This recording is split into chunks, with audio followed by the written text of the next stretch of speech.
hampir 75% pabrik brondolan akan tutup akibat pembatasan ekspor kelapa sawit.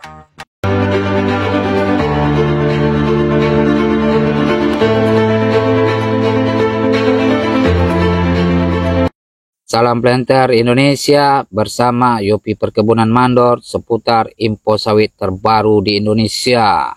Didapat dari berbagai media sosial dan media lainnya, hari ini suatu hal yang mengejutkan bagi perusahaan brondolan kelapa sawit.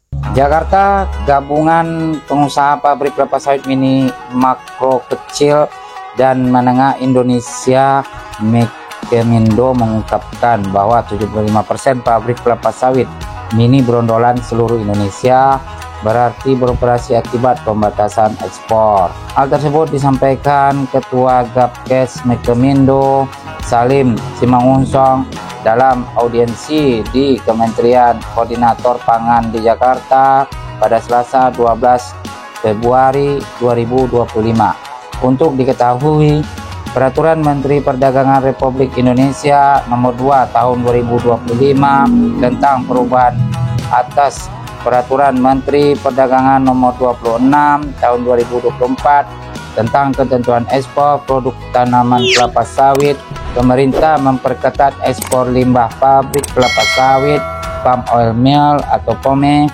residu minyak asam tinggi atau dikenal dengan HAPOR, dan minyak jelantah yang dikenal dengan UKO yang mulai diberlakukan pada 8 Januari 2025.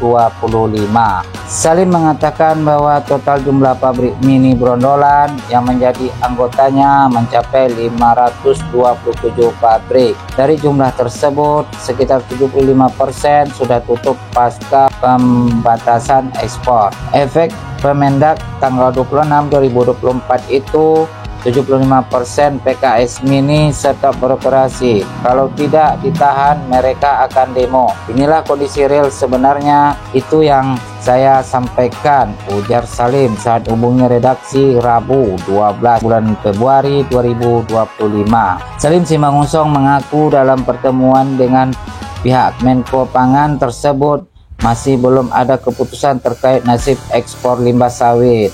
Hari ini kabarnya mereka akan mengundang perusahaan-perusahaan yang mendukung larangan ekspor ini, jelas dia. Lebih lanjut lagi, Salim mengatakan bahwa pihaknya mendorong agar pemerintah untuk melakukan penataan terhadap PKS di lapangan, sebab kata dia saat ini banyak sekali PKS besar yang menjadi mengalih pengumpulan brondolan.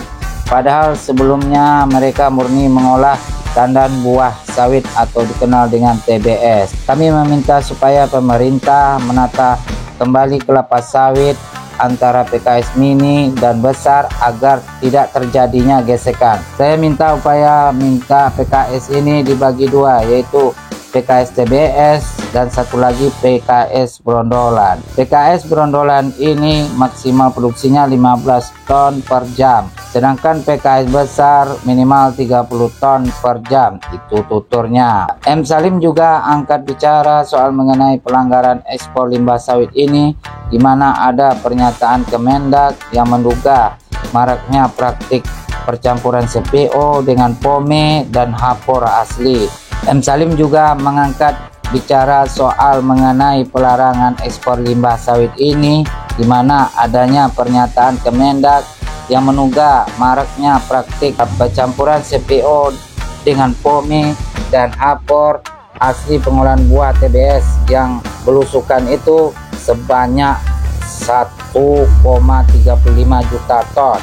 Kami meminta pemerintah untuk melakukan investigasinya. Ini ulah siapa PKS mini tidak ada produksi CPO dan PKS mini kapasitasnya cukup terbatas, ujarnya. Konversi PKS besar pengolahan TBS PKS menjadi brondolan menurut Salim membuat harga brondolan jadi mahal. Rata-rata saat ini 3.000 per kilogramnya, lebih tinggi dibanding TBS rata-rata 3.000 per kilogram. Jika ada asumsi PKS besar kapasitas 60 ton per jam, maka rata-rata harus membutuhkan bahan baku 600 ton buah brondolan kelapa sawit per hari. Ini kan luar biasa besarnya, dan jumlah buah brondolan sebanyak itu sudah bisa menghidupkan sebanyak 60 PKS mini dengan kapasitas 1 ton per jam. Begitu juga sebaliknya, justru akan berpotensi mematikan PKS mini sebanyak 60 unit, ungkapnya. Selain itu, dia juga mendorong agar pemerintah mengatur harga sawit brondolan yang saat ini kendali harganya dikuasai PKS besar. Ada PKS di Medan 60 ton per jam contohnya, sekarang beralih menjadi PKS brondolan, berarti bahan baku yang dibutuhkan 1000 sampai 1200 ton sehari. Akibat 9 unit PKS mini tutup karena tidak mampu bersaing. Sekarang bisa mengatur adalah siapa yang bisa membeli brondolan yang paling besar. Ini hukum rimba jadinya, maka saya minta tata ulang kembali. Kesimpulan dari masalah ini bahwa PKS besar mengambil brondolan beserta tandan buah segar. Keduanya juga dialokasikan ke PKS besar dan menjadi suatu ancaman bagi PKS mini yang hanya menerima brondolan saja karena tidak mampu melakukan daya saing kepada PKS menengah. Bersama Yopi Perkebunan Mandor, sampai jumpa.